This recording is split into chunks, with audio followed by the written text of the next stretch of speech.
오늘은 제가 목사님이 준비하신 설교를 대신하여 전해드리도록 하겠습니다.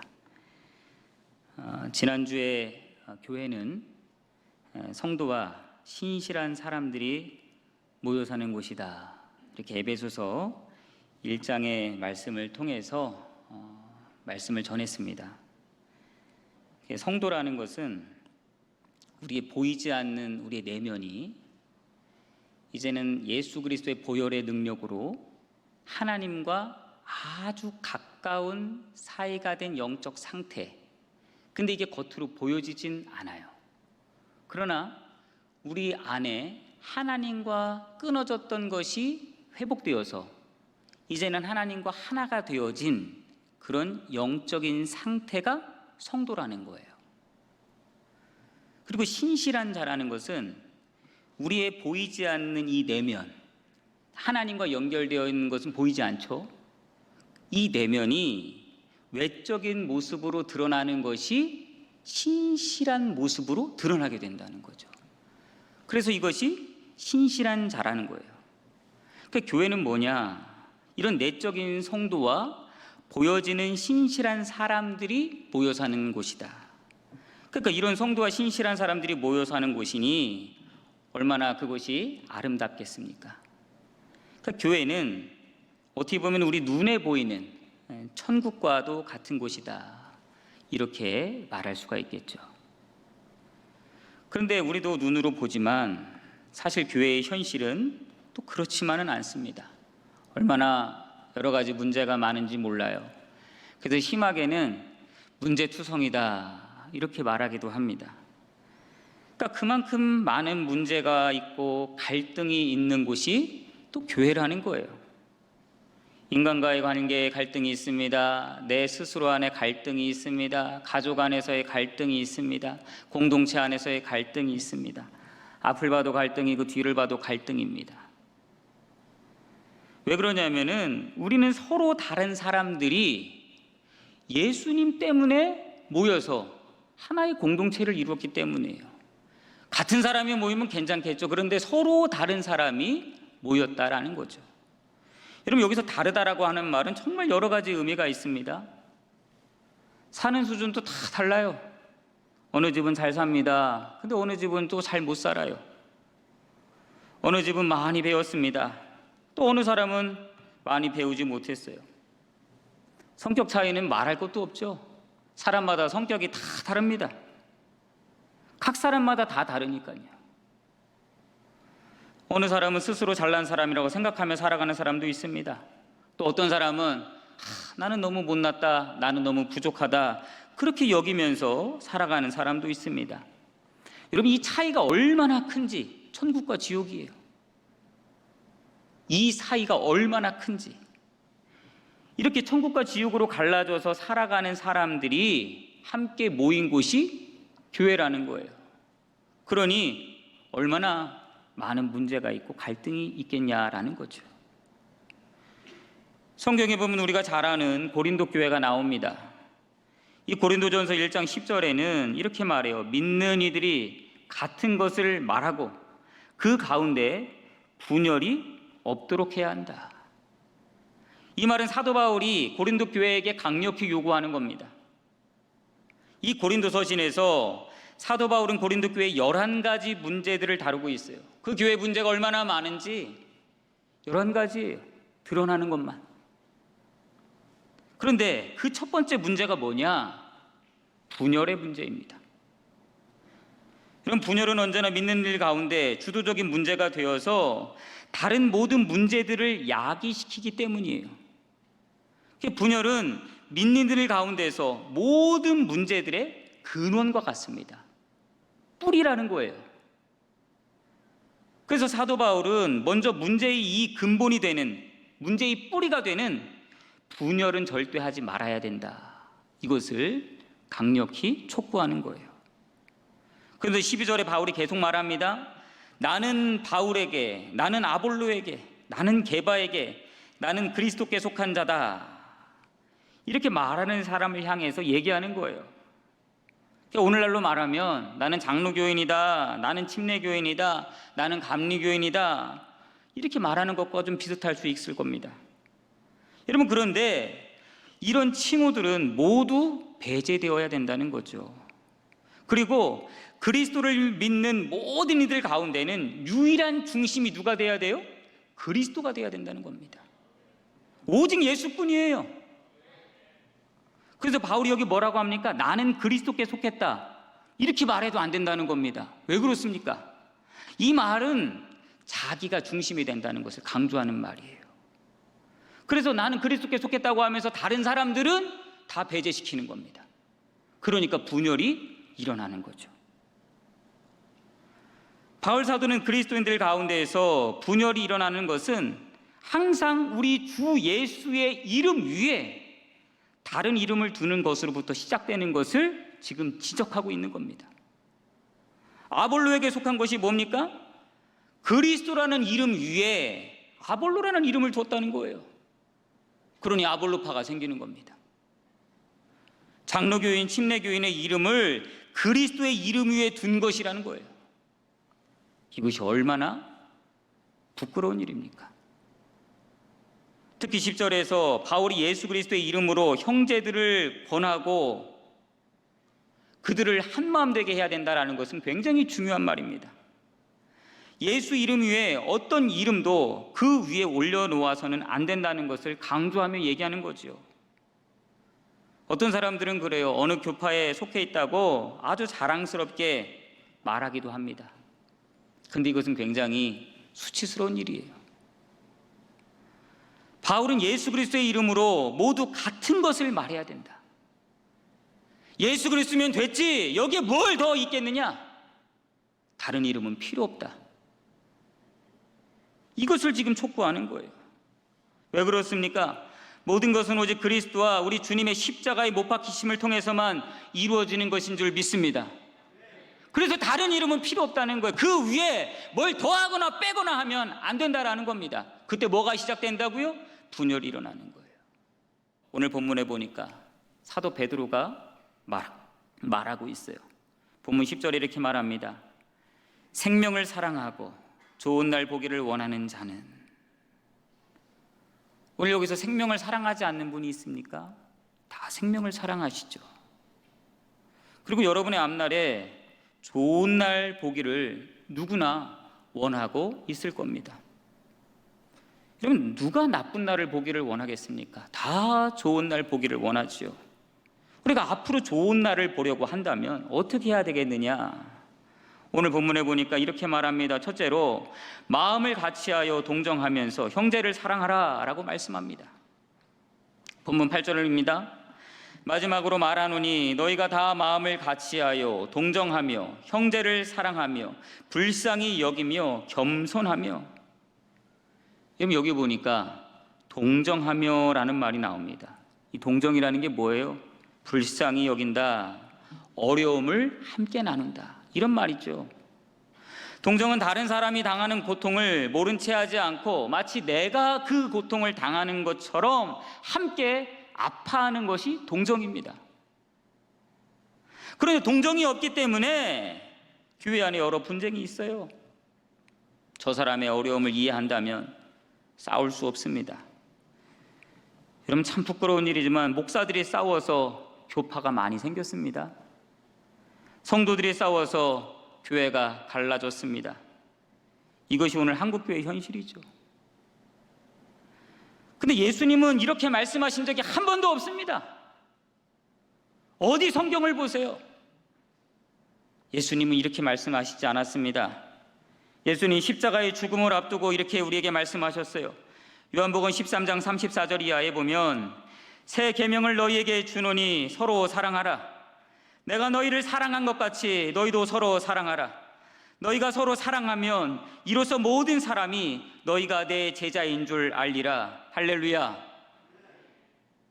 여러분, 사랑과 용서가 교회라는 거예요. 이것이 교회 자체입니다. 교회의 본질이에요. 예수님께서 십자가에서 그 많은 죄를 지은 우리를 용서하셨습니다. 오늘 그러면 우리 마음에 용서하려는 마음이 정말 있느냐라는 거예요.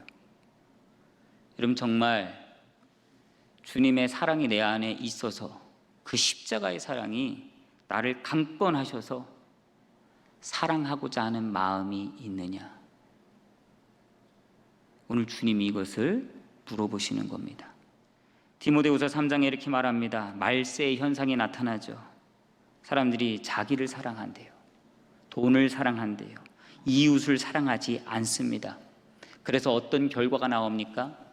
말세에 고통하는 때가 이르리니, 고통이 찾아온다는 거예요. 갈등이 생기고 문제가 생기고 관계가 끊어지고. 그래서 사도 베드로가 교인들에게 간절하게 부탁하는 겁니다. 만물의 마지막이 가까웠으니 정신을 차리고 기도해야 된다. 여러분, 근데 기도보다 더 중요한 것이 있습니다. 무엇보다 열심히 사랑해야 된다라고 말합니다. 열심히 사랑하라. 이 말은 뜨거운 마음으로 사랑하라는 거예요. 뜨거운 마음으로 사랑하면 어떤 결과가 일어나느냐? 허다한 죄를 덮어주는 사랑이 나타나게 된다는 겁니다. 여러분, 사울 왕이 다윗을 죽이려고 했어요. 하지만 다윗은 끝까지 기름 부음 받은 하나님의 종이기 때문에 사울을 죽이지 않습니다. 오히려 그를 존중해주고 끝까지 지켜주죠. 자기 손에 절대로 피를 묻히지 않습니다. 결국에 다윗은 하나님의 복을 받아서 잘 되었습니다. 뿐만 아닙니다.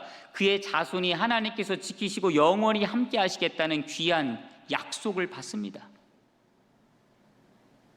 여러분, 오늘 이 다윗이 미래에 좋은 날을 보게 된 것처럼 오늘 저와 여러분도 하나님 앞에서 복을 받아서 여러분의 미래가 좋은 날이 되시기를 간절히 축복합니다. 여러분, 그러기 위해서 오늘 말씀에 있는 것처럼 동정하는 마음, 이 적극적인 사랑이 저와 여러분 가운데 있어야 될 줄 믿습니다. 정말로 적극적으로 사랑하셔서 여러분의 앞으로 다가오는 날이 좋은 날이 되시기를 간절히 축복합니다. 그리고 둘째로는요, 복받을 언어 생활을 해야 됩니다. 좀 발 없는 말이 천리 간다는 말이 있어요. 이 말은 다른 사람들의 마음과 입을 어떤 말이 지나갈 때에 이것이 눈덩이처럼 불어나서 변질된다는 말입니다. 근데 이 말은 정말 그래요. 사람이요, 말이 이 사람에서 이 사람으로 가고 이 사람에서 저 사람으로 가고 저 사람에서 저 사람으로 갈 때에 여기에는 그 말 그대로 가지 않습니다. 자기 생각이 더해져요. 자기 의견이 더해져요. 자기 추측이 더해져요. 그래서 말이 변질됩니다. 그래서 발 없는 말이 천리를 가는 거죠. 오늘 본문에 보면 사도 베드로는 박해를 당하는 초대교회 성도들에게 낙심하지 말라고 하면서 좋은 날을 바라보라 부탁했습니다. 본문 10절에 이렇게 말합니다. 그러므로 생명을 사랑하고 좋은 날 보기를 원하는 자는 혀를 금하여 악한 말을 그치며 그 입술로 거짓말을 말하지 말고. 여러분, 이 말씀은 나의 좋은 언어 생활이 뭐와 관련이 있다는 거예요? 나의 미래와 직접적인 관련이 있다는 겁니다. 여러분, 그래서 나쁜 말은 절대로 하면 안 됩니다. 성경은 우리에게 좋은 말만 하라고 가르쳐주고 있습니다. 여러분, 그러면 좋은 말이 도대체 뭡니까? 뭐가 좋은 말이에요? 좋은 말은 내가 들을 때, 내가 들어도 좋은 말이 좋은 말입니다. 내가 듣는데 싫은 말은 좋은 말이 아니에요. 그리고 좋은 말은요, 다른 사람이 들어도 좋아야 돼요. 그게 좋은 말입니다. 그리고 좋은 말은요, 하나님이 들으실 때 좋아야 돼요. 그게 좋은 말입니다. 보세요. 나는 좋은데 저 사람은 싫어요. 그러면은 그건 좋은 말이 아닙니다. 나도 좋아요. 저 사람도 좋아해요. 그런데 하나님이 들으실 때 기분 나빠요. 그러면 그건 좋은 말이 아닙니다. 내가 들어도 좋아야 되고 다른 사람이 들어도 좋아야 되고 하나님이 들으실 때도 좋아야 되는 것, 이게 좋은 말인 줄 믿습니다. 우리가 이런 말만 해야 된다는 거예요. 근데 그렇게 안 해요. 내가 좋으면 그만이에요. 내가 좋으면. 다른 사람이 뭐 어떻게 되든, 그 사람이 기분 나쁘든 뭐하든 상관없어요. 나만 좋으면 돼. 이게 그럼 좋은 말입니까? 좋은 말이 아니에요. 우리가 이런 착각 속에 살아갈 때가 많습니다. 나도 좋아야 되고 다른 사람도 좋아야 되고 무엇보다 하나님이 좋으셔야 돼요. 그게 진짜 좋은 말이에요. 여러분, 이게 왜 중요합니까? 나쁜 말은 나의 생명과 관련이 있기 때문입니다. 우리가 남에게 하는 말이지만 사실은 그것은 나 자신에게 하는 얘기와 똑같습니다. 오늘 본문이 주는 교훈은 내가 하는 말 때문에 좋은 날을 본다는 거예요. 내가 하는 말 때문에 내 날이 좋지 않을 수도 있다는 거예요. 정말 우리 금천의 성도님들은 오늘 이 말씀에 의지하여서 정말 복스러운 말만 할 수 있기를 간절히 축복합니다. 우리는 덕을 세우는 사람이 되어야 됩니다. 좋은 말을 하시기를 간절히 바랍니다. 여러분, 좋은 말은요, 사람이 들을 때 좋아요. 기분이 좋습니다. 그래서 위로가 됩니다. 용기가 됩니다. 마음의 상처가 치유가 되는 거예요. 이게 좋은 말이죠. 이럴 때 분열은 없습니다. 이럴 때 하나가 되는 거예요. 그리고 말이 왜 중요합니까? 우리 말이요, 아무 힘이 없는 것 같지만 그렇지 않습니다. 엄청난 위력을 지니고 있는 것이 우리 말입니다. 구약 성경에 보면 하나님이 이스라엘 백성에게 뭐라고 합니까? 너희 말이 내 귀에 들린 대로 내가 너희에게 행하리라. 근데 이것은 예수님도 동일하게 말씀하십니다. 마태복음 12장 36절 이하에 이런 말씀이 있어요. 내가 너희에게 이르노니 사람이 무슨 무익한 말을 하든지 심판날에 이에 대하여 신문을 받으리니 내 말로 어렵다함을 받고 내 말로 정죄함을 받으리라. 여기 보니까 무익한 말을 한다라는 말이 있어요. 무익한 말, 이게 뭡니까? 하찮은 말이라는 겁니다. 아무 생각 없이 하는 말, 그냥 하는 말. 나는 잊어버렸어요 하고서. 그런데 누가 듣고 계세요? 하나님이 기억하고 계세요. 하나님이 다 아신다는 거예요. 그 말에는 반드시 책임을 져야 된다는 겁니다. 마지막 날 하나님 앞에 섰을 때 심판받게 된다는 거예요. 여러분, 이런 글이 있습니다. 1년을 생각하여 곡식을 심었습니다. 10년을 생각하여 나무를 심었습니다. 100년을 생각하여 사람을 심었습니다. 그리고 영원을 생각하여 아름다운 말을 심었습니다. 이 말은 영원하기 때문입니다. 우리가 한 말이 영원히 우리에게 영향을 미치기 때문에 우리는 항상 말을 하기 전에 나도 좋고 저 사람도 좋고 하나님도 좋으실까? 이것을 늘 생각해야 돼요.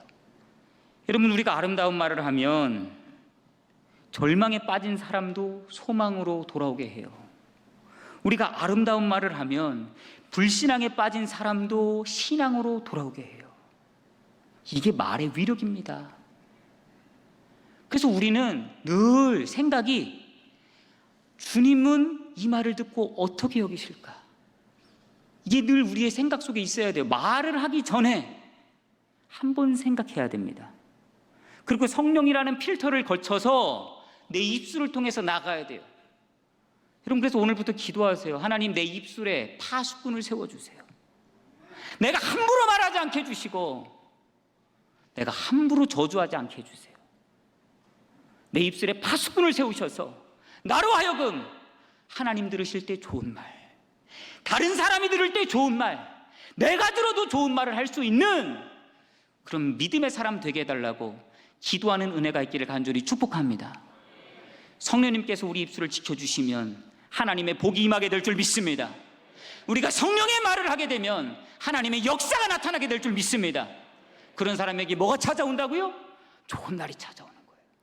앞으로 좋은 날 보기를 원한다면 우리 입술에 파수꾼이 있어야 돼요. 나의 힘으로 되지 않습니다. 오직 성령의 능력으로 주님 내 입술을 지켜주셔서 오늘 하나님 앞에 믿음으로 살게 하고 믿음으로 말하는 자가 되는 그런 은혜가 있기를 간절히 축복합니다. 오늘 에베소서 4장 29절에 이렇게 말합니다. 무릇 더러운 말은 너희 입 밖에도 내지 말고 오직 덕을 세우는데 소용되는 대로 선한 말을 하여 듣는 자들에게 은혜를 끼치라. 할렐루야. 누구에게 은혜를 끼치라고요? 듣는 자들에게. 말이라는 것은 듣는 사람이 있는 거예요. 항상 우리 말은 누군가가 듣습니다. 하나님이 들으시고 사람이 듣습니다. 그렇기 때문에 악한 말은 하지도 말고 오직 덕을 세우는 대로 선한 말을 하여 듣는 자들에게 은혜를 끼치게 하라. 이게 우리 주님의 뜻입니다. 좀 작은 시골 천주교회에서 있었던 일입니다. 천주교는 주일 예배를 미사라고 하죠. 근데 주일에 미사를 준비하는데 그날 성찬이 있었어요. 미리 이제 준비하느냐고 신부님을 돕고 있던 한 소년이 잘하려고 하다가 실수로 이 제단에 성찬으로 사용할 이 포도주 그릇을 떨어뜨린 거예요. 그러니까 이 신부님이 그걸 보고서 이 거룩한 그릇을 떨어뜨렸다고 막 화를 내면서 그 소년의 뺨을 때렸습니다. 그리고 어서 물러가고 다시는 제단 앞에 나오지 말라고 막 소리를 질렀어요. 이 소년은 나중에 장성하여서 공산주의의 지도자인 유고슬라비아의 티토 대통령이 되었습니다. 이 사람이 얼마나 많은 사람을 어렵게 했습니까? 그리고 다른 도시에 천주교회당이 있었습니다. 똑같은 일이 있었어요. 미사를 돕던 한 소년이 역시 마찬가지로 포도주 그릇을 준비하다가 떨어뜨렸습니다. 얼마나 놀랐겠어요. 그때 신부님이 이 아이가 이렇게 큰 실수를 했지만 그것을 이해하고 동정하며 어린 사랑의 눈으로 그를 바라봐 주었습니다. 그리고 조용히 이야기했어요. 얘야, 오늘 네가 조금 부족해서 이렇게 실수는 했지만 너는 그러나 하나님이 사랑하는 사람이다. 너는 앞으로 훌륭한 신부님이 될 거야. 이렇게 이야기를 해줬습니다.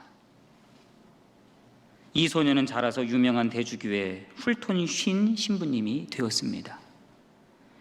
티토 소년은 그 말대로 제단에서 불러가 하나님을 비웃는 공산주의의 지도자가 되었다면 풀톤 쉰은 말대로 귀한 하나님의 종이 되었습니다. 여러분, 오늘 우리는 내 입에서 어떤 말이 흘러나오고 있을까? 이것을 잘 돌아보시기를 바라요. 축복과 믿음과 긍정적인 말이 내 입에서 흘러나오는지 아니면 온갖 의심과 저주와 부정적인 말이 내 입에서 흘러나오고 있는지. 여러분, 말은 우리의 앞날을 결정하는 아주 중요한 것입니다. 하나님께서 이 말에 위력을 주시고 말에 능력을 주시고 말에 하나님의 은혜를 더해 주시기 때문이에요. 오늘 우리가 정말로 좋은 날 보기를 원하신다면 좋은 말만 골라서 하는 그런 믿음의 사람 되시기를 간절히 축복합니다. 여러분, 오늘 본문에서 말하죠. 우리가 정말로 좋은 날 보기를 원한다면 적극적으로 사랑해야 됩니다. 뜨겁게 사랑해야 됩니다. 뜨겁게 사랑할 때 마귀가 떠나가요. 뜨겁게 사랑할 때 내 마음이 깨끗해져요. 뜨겁게 사랑할 때 내 마음의 미움이 하나님 앞에서 다 태워지게 되는 줄 믿습니다. 그리고 우리가 좋은 말을 해야 돼요. 우리 입술에 파수꾼을 더해 주셔서 하나님, 오늘 내가 하는 말을 분별하게 하시고 하나님 들으실 때, 사람이 들을 때, 내가 들을 때에도 그런 아름다운 말이 내 입에서 흘러나와 하나님께 영광이 되고 정말로 우리의 미래가 좋은 날이 되고 복받는 날이 되고 하나님 앞에 영광 돌리는 그런 믿음의 사람 되시기를 간절히 축복합니다.